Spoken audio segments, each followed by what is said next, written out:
안녕하세요. 빌 게이츠를 꿈꾸는 남자 빌 캐리츠입니다. 저번 강의 괜찮았나요? 아무래도 중요한 부분만 빠르게 말씀드리려다 보니까 내용이 좀 약한 것 같아서 오늘은 보다 디테일한 부분까지도 정리해서 뽑아왔습니다. 비밀노트 강의 3개밖에 안 나왔는데 인기가 폭발적입니다. 지금 사무실에 전화 엄청 많이 오는데요. 다 대표님 강의만 보고 연락이 오네요.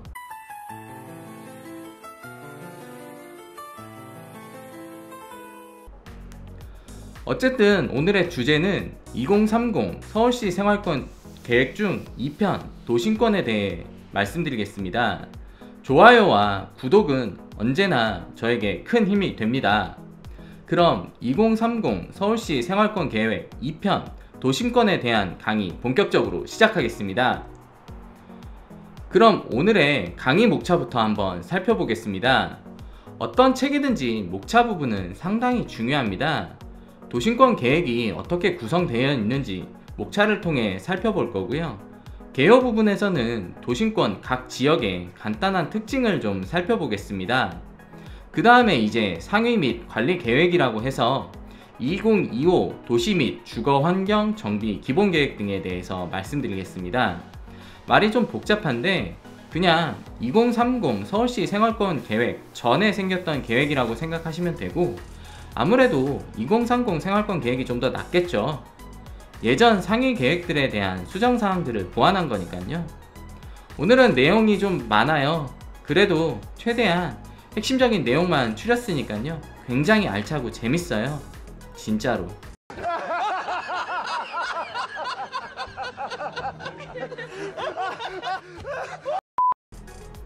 그 다음에는 이제 기초 현황 부분에 대해서 말씀드릴 거고요.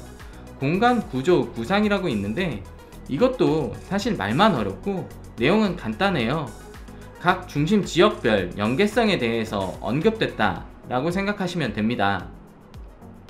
그 다음에 이제 마지막으로 용도 지역별 관리 구상에 대해서 말씀드리겠습니다. 이제 하나하나씩 살펴볼까요? 생활권 계획 도심권 부분의 목차입니다.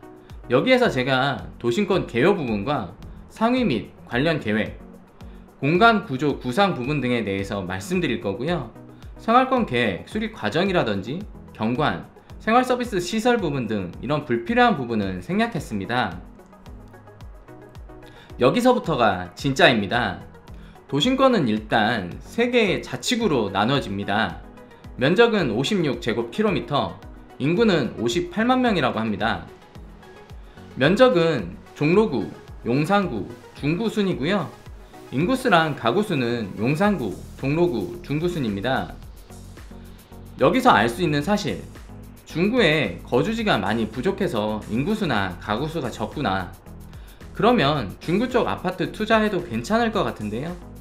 실질적으로 보면 뒷부분에 나오는데요.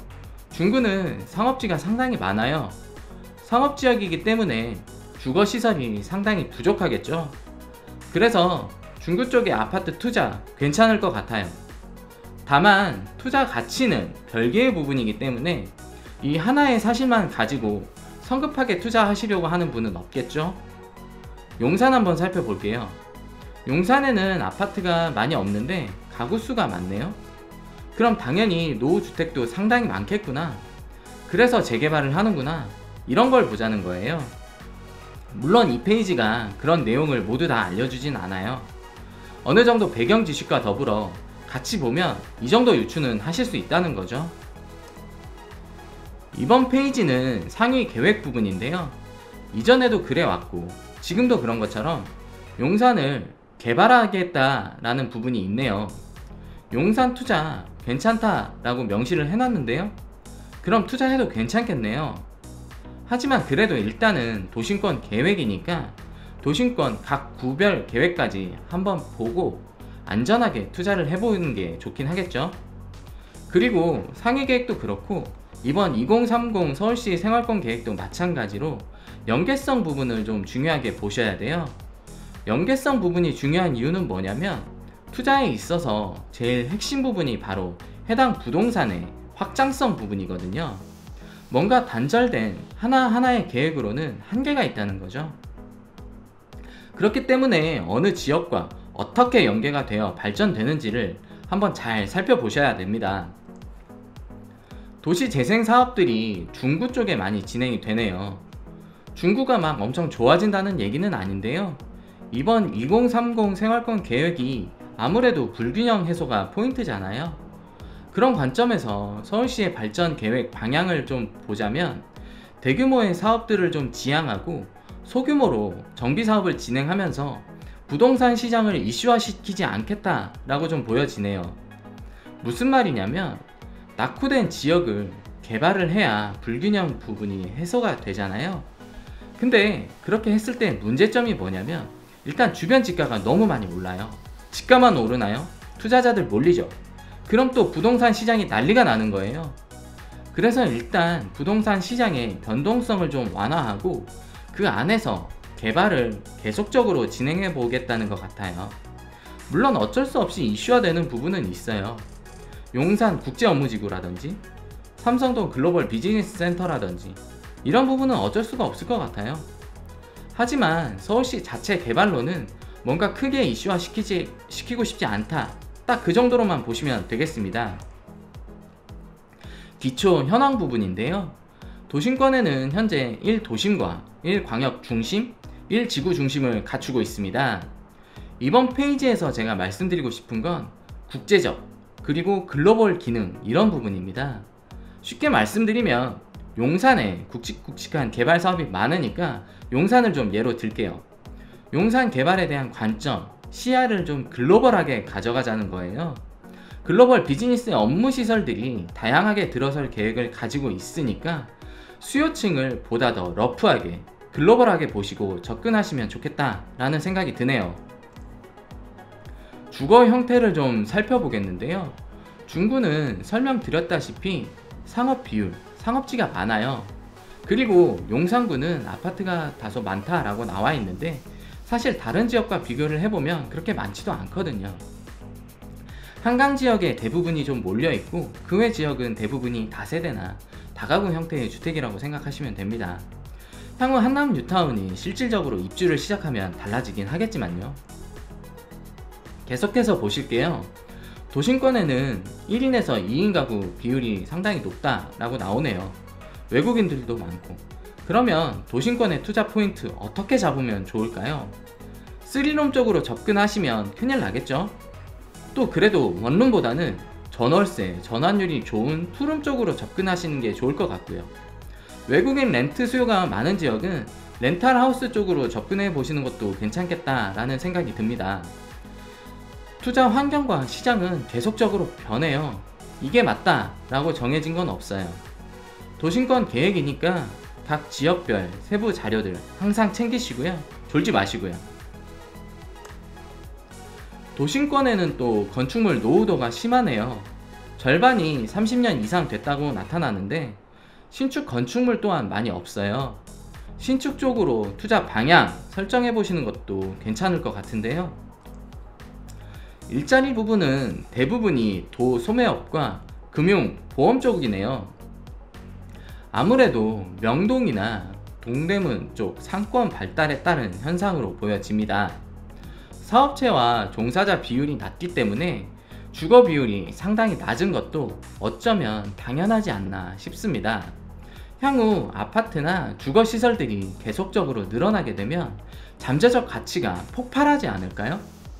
도심권 인근에 위치한 부가현 뉴타운이나 영리 재개발 지역 등 이 지역의 아파트 가격이 상당히 오른 것도 이러한 이유겠죠? 숲세권이라는 가치가 계속적으로 증가하고 있는 부분 다 아실 거예요. 그러한 관점에서 녹지축이 연결되는구나, 하천 복원 사업도 진행되는구나 정도로 보시면 좋을 것 같습니다. 역사, 도심 어쩌고 나오는데요. 사실 이게 중요한 게 아니고요. 서울역의 교통 중심 기능을 강화하겠다라고 나와 있네요. 지금도 서울역은 1호선, 4호선 다양한 지하철이 지나는 복합 환승역인데요. 향후 GTX나 신분당선까지 개통이 예정되어 있으니까 그에 맞는 연계 계획을 관심 있게 보셨으면 좋겠습니다. 바로 다음 페이지에 나오네요.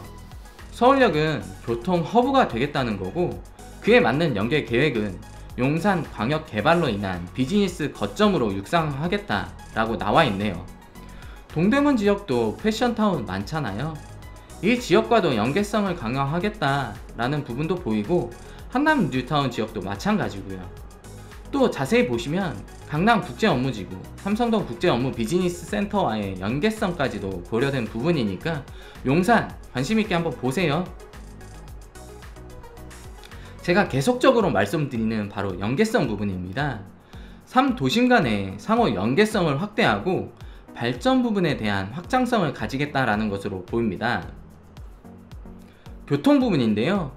사실 보행 활성화나 이런 부분은 뺐어요. 보시면 도심권에서 제일 중요한 역을 꼽아봐라 하면 무조건 서울역이에요. 말씀 따로 안 드려도 다 나와 있어요. 이렇게 요즘 3기 신도시 발표로 부동산 시장이 들썩거릴 조짐을 보이고 있는데요.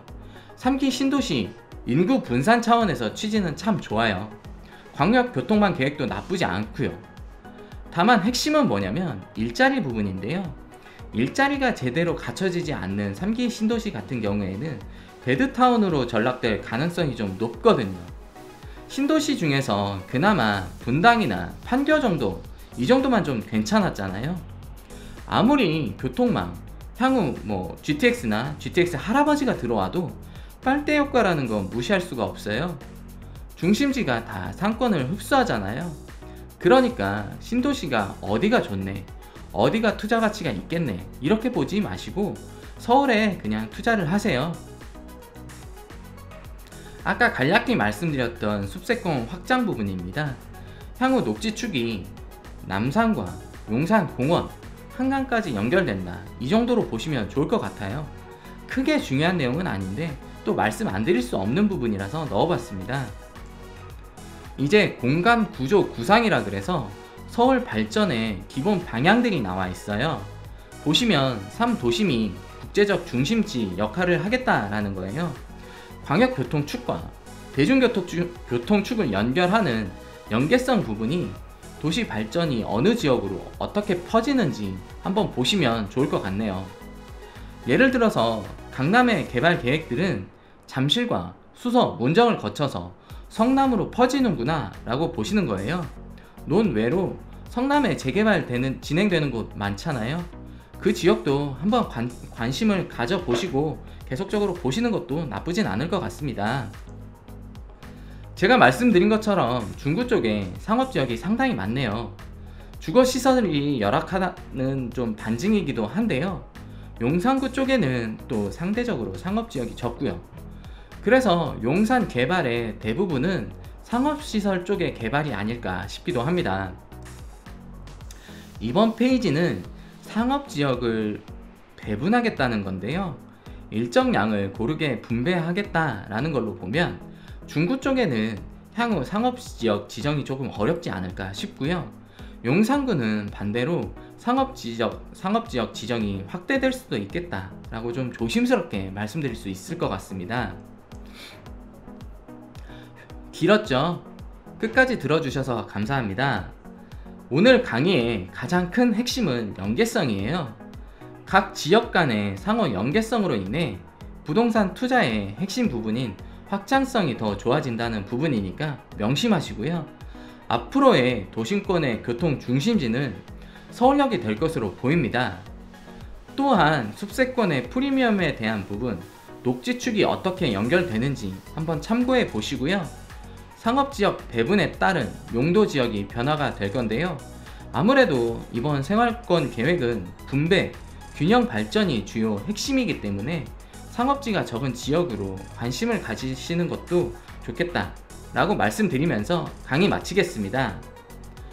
다음 시간에는 2030 서울시 생활권 계획 3편 동부권에 대해서 알아보는 시간을 갖겠습니다.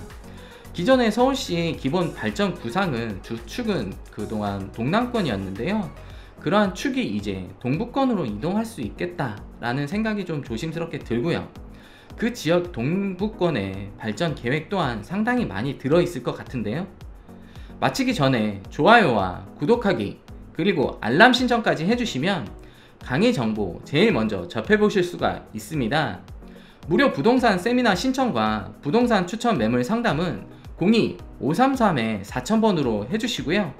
카톡에 부동산 비밀노트 검색하시면 친구 추가도 가능하니까 많은 분들이 저희와 친구가 되셨으면 좋겠습니다. 지금까지 빌 게이츠를 꿈꾸는 남자 빌 캐디치였습니다. 감사합니다.